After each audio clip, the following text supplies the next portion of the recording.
नमस्कार, जय हिंद, वंदे मातरम। एक बार फिर से आपका बहुत बहुत स्वागत है हमारे YouTube चैनल JRP किंग के अंदर।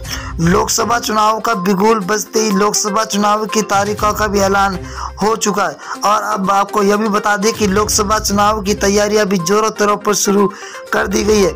आपको यह भी बता दें कि 545 सीटों पर अब की बार लोकसभा के चुनाव और विपक्ष और बीजेपी के बीच में कड़ी टक्कर देखने को मिल सकती है।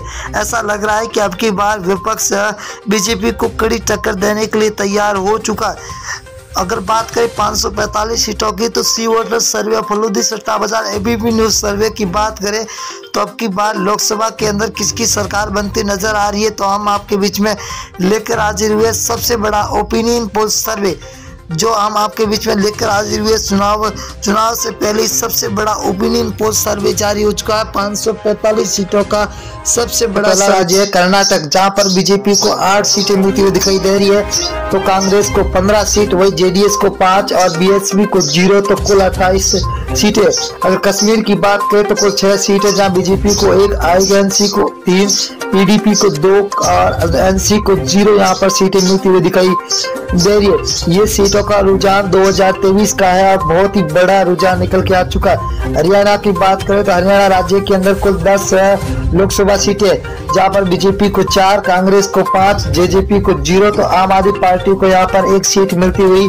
दिखाई दे रही है। 2024 के अंदर लोकसभा चुनाव है और दिल्ली की बात करें तो दिल्ली के अंदर लोकसभा सीटें 7 है। 7 में से बीजेपी को 2 सीटें मिल रही है, तो वही कांग्रेस को 4, आम आदमी पार्टी को 1 सीट मिल रही है, तो BSP को यहाँ पर 0 सीट मिलती हुई दिखाई दे रही है, तो अदर के खाते में 0 जा रही है। अगर हम पंजाब राज्य की बात करें तो 13 लोकसभा सीट है, जहाँ बीजेपी को 1 सीट मिल रही है, वही कांग्रेस को 2 सीटें मिल रही है, तो आम आदमी पार्टी के खाते में 9 सीटें जा रही है और SAD को 0 सीट मिलती हुई दिखाई दे रही है। अगला राज्य है जहाँ पर मेघालय राज्य, मेघालय के अंदर 29 विधानसभा सीट है, जिनमें से बीजेपी को 12 सीट मिल रही है, तो कांग्रेस को 15, वही SP को 0, तो BSP के खाते में 2 सीटें जाती हुई दिखाई दे रही है।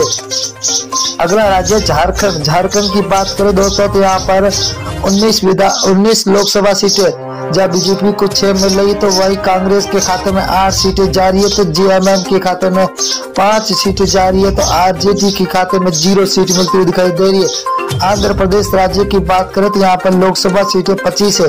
25 में से बीजेपी को 8, वही कांग्रेस को 4, तो YRS को 10 और TDP को 3 सीटें मिलती हुई दिखाई दे रही है, तो अदर के खाते में 0 सीट मिलती हुई दिखाई दे रही है।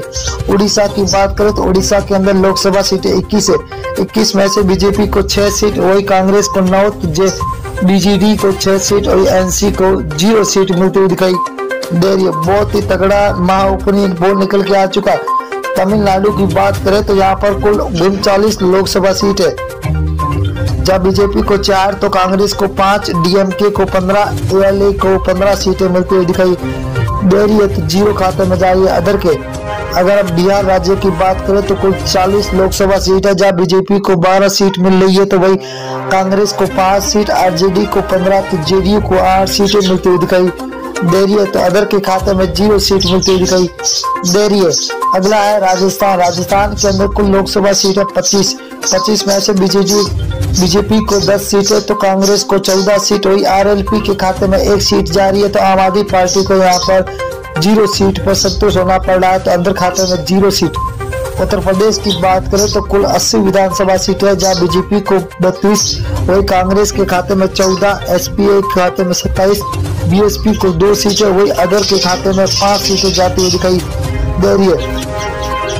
अगला राज्य है उत्तराखंड, उत्तराखंड के अंदर 5 लोकसभा सीटें, जिनमें से बीजेपी को 3 सीट, वही INC को 2, तो BSP को 0, आम आदमी पार्टी के खाते में 0 सीट मिलती हुई दिखाई दे रही है, तो यहाँ पर अदर के खाते में अभी 0 सीट जाती हुई दिखाई दे रही है। पश्चिम बंगाल की बात करें तो कुल लोकसभा सीटें 42 है, 42 में से 17 बीजेपी के खाते में जाते हुए दिखाई दे रही है, तो वही INC को 0 सीट है, तो TMC को 25 सीट है, CPIM को 00 सीट मिलती हुई दिखाई दे रही है।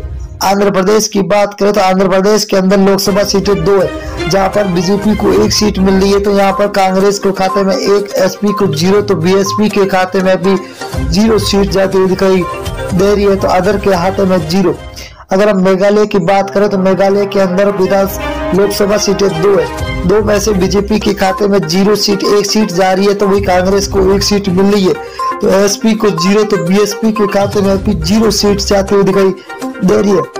अगला राज्य है जहाँ लक्षद्वीप है। लक्षद्वीप के अंदर लोकसभा सीट 1 है, वही 1 कांग्रेस के खाते में जाते हुए दिखाई दे रही है। तो बीजेपी को यहाँ पर 0, एसपी और बीएसपी के खाते में भी 0 सीट जाती हुई दिखाई दे रही है।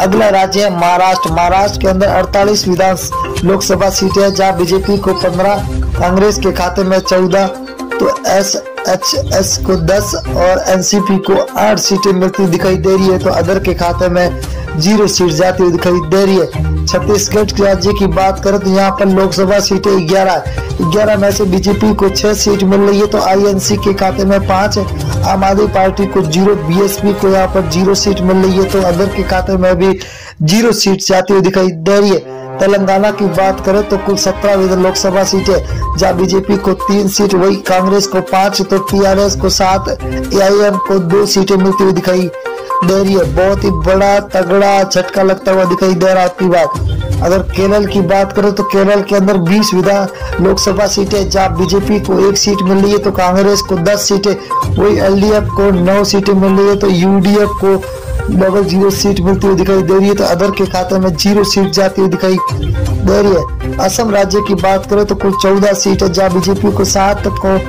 कांग्रेस को 6, एआईयू को 3 और अदर के खाते में 0 सीट जाती हुई दिखाई दे रही है। बहुत ही बड़ा तगड़ा झटका सभी को मिलता हुआ दिखा। गुजरात की बात करें तो कुल 26 लोकसभा जब बीजेपी को 12, कांग्रेस को 6, तो आम आदमी पार्टी को 8, बीएसपी के खाते में 0 सीट जा रही है। तो अदर के खाते में भी